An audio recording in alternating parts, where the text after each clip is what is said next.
Hey guys, welcome to Adilicious and I am Aditi, and today I'll be showing you my go-to method to achieve sharp edges on a cake with ganache.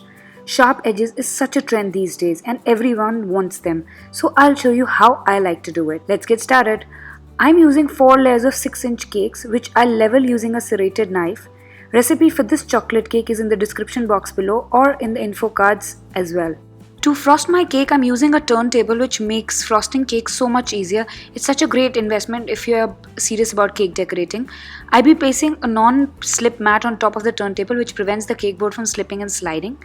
Place a cake board on top of that. I like using acrylic boards because I can reuse them as opposed to cardboards. Then stick a cardboard cake board which is slightly bigger than the cake with some ganache onto the other cake board. This ensures the cake board doesn't move while we frost the cake.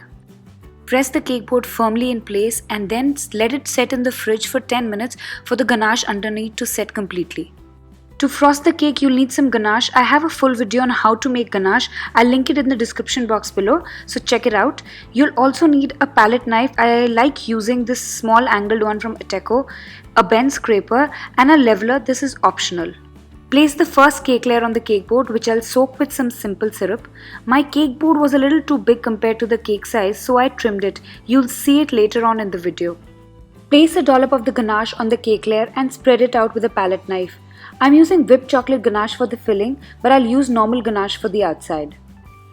Place the second cake layer on top and make sure it's aligned with the bottom cake layer, and repeat the process of soaking and then spread a layer of ganache on top. Smooth out the ganache that oozes out on the sides with the palette knife before we move ahead with the rest of the cake layers.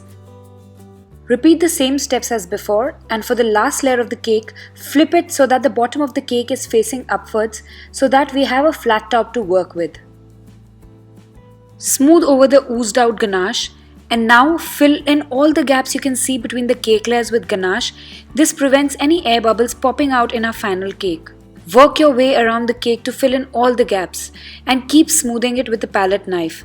You don't have to be very neat here since this is just a crumb coat and not the final layer. Don't forget to soak the top layer of the cake also and then apply a thin layer of ganache to seal in the crumbs. This goes in the fridge for 15-20 minutes for that first layer of ganache to firm up before we move on to our final coat. Once the crumb coat is set, here is some normal ganache which I'll use for my final coat. This is the consistency I like to work with. It's not too thick and not too thin. If your ganache is too firm, microwave it at 10-second intervals till you reach this consistency. Place a dollop of ganache on top of the cake and spread it evenly with the palette knife.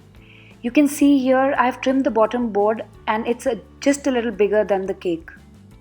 Take a piece of parchment paper and put it on top of the cake by gently placing it on one side and then lowering it onto the top.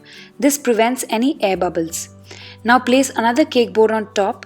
Also take out the non-slip mat from the bottom and place it on top. Now is the time to flip the cake so that your top becomes the bottom now. With a leveler, check if the cake is leveled.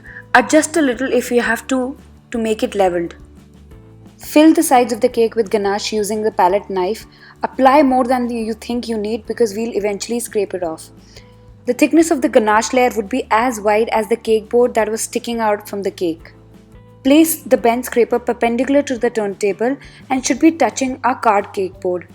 Scrape off the excess ganache. Keep on cleaning the excess ganache from the scraper onto the bowl. Wherever you see gaps in the ganache, go again with more ganache and then smooth off with bend scraper. Do this till you are happy with the sides. Since the top of the cake is the bottom right now, the scraping with the bend scraper against the cake board gives those sharp edges without too much effort.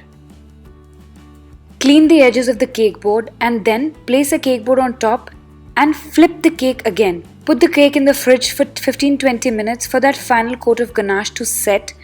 Once that's done, that's when we'll peel off the parchment paper.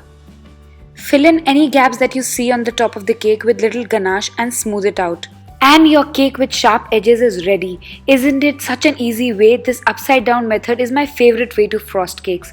From here, you can cover these cakes in fondant or keep them as it is with some drips and candies. I hope you enjoyed the video and you give it a try. Do let me know in the comments section if you do.